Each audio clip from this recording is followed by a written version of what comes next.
Hello everyone and welcome back to a new video.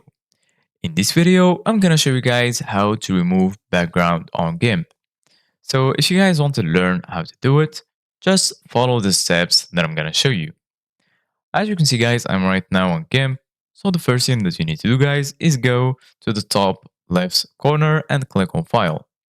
Once you click on File, go ahead and click on Open, or you can also click on Ctrl+O on your keyboard.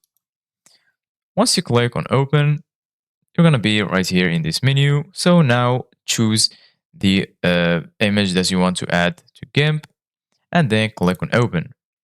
Once you click on Open, go ahead and click on Keep. And as you can see, guys, now we added the image. So now, in order to remove the background, go to the left side of your screen. As you can see, guys, those are the tools that you will need in order to edit an image. Here, search for the free select tool. So go ahead and click on it and then zoom a little bit on the image in order to select. So for example, I'm gonna select only this car and I'm gonna remove all of the background. So go ahead and follow the edges. I'm gonna do it very quickly, but take your time on selecting the item that you want to keep. So I'm gonna select it very quick like this.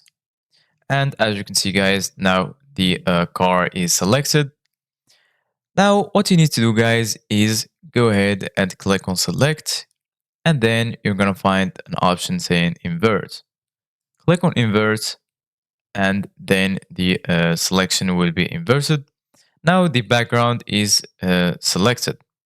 So right now what you need to do guys is go to edit and then go ahead and click on clear. So now, as you can see guys, the background is removed. So this is it guys for today's video. Thank you guys for watching. See you guys in the next video.